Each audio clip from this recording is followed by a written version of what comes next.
बस इसी एक चक्कर का नाम ज़िंदगी है। ना जाने हम इस चक्कर में किस मुकाम पर पहुंच चुके हैं। लिहाजा आखिरत की तैयारी कीजिए और गफलत से निकल आइए। मिट्टी के बर्तन में खाना अफजल है। जो अपने घर में मिट्टी के बर्तन बनवाता है, फरिश्ते उसके घर की ज़ियारत करने आते हैं। सुभान अल्लाह। तौबा तौबा करने से इंसान ऐसे हो जाता है जैसे उसने कभी गुनाह किया ही नहीं। तो ये चांस तब तक है जब तक सांस है। इसके बाद सिर्फ दर्दनाक अजाब होगा और पछतावा रह जाएगा। इसलिए तौबा कीजिए, इस्तग़फ़ार कीजिए। उड़ जाएंगे तस्वीर से रंगों की तरह हम वक्त की टहनी पे परिंदों की तरह हैं। वो खिड़की बंद कर दें जो आपको तकलीफ़ देती है, चाहे उस पार का मंज़र कितना ही खूबसूरत क्यों ना हो। आपको पता है क्या मेंढक को मारना गुनाह है? हदीस पाक में मेंढक को कत्ल करने से मना फरमाया है, क्योंकि ये तस्बीह करता है। अलबत्ता मेंढक खाना हराम है।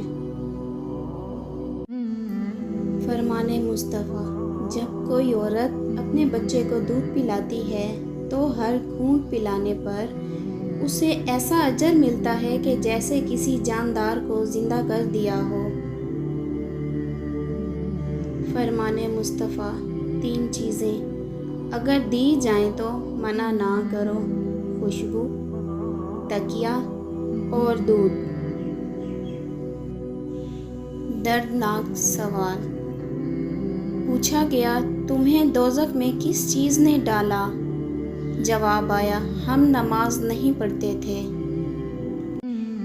रसूल अल्लाह का इरशाद है, बेशक तू जो भी खर्च करेगा तुझे उसका अजर दिया जाएगा, यहाँ तक कि उस लुक़मे का भी जो तूने अपनी बीवी के मुंह में डाला होगा। अचानक मौत वाक़या होगी। रसूल अल्लाह का फरमान है, क़यामत के करीब अचानकपन की मौत आम हो जाएगी। सदका करने से बिगड़े हुए काम बन जाते हैं।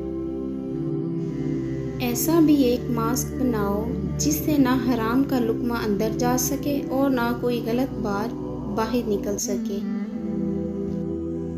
अपनी ज़िंदगी के अकाउंट में 2 ऑप्शन हमेशा खुले रखिए। नंबर 1, अपनी गलती तस्लीम करना। नंबर 2, दूसरों को माफ़ कर देना। अल्लाह ताला ने इंसान के लिए ज़ुबान 1 और कान 2 बनाए हैं, ताकि बोले कम और सुने ज़्यादा। एक चुप 100 सुख।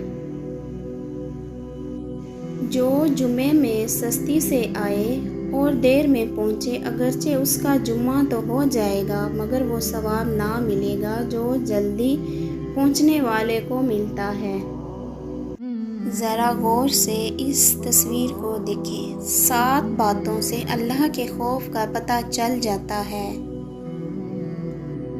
जो शख्स रात को थोड़ा खाना खाए और पानी कम पिए और नमाज पढ़ते हुए रात गुजारे तो सुबह तक हुरैन इसके पहलू में होती हैं।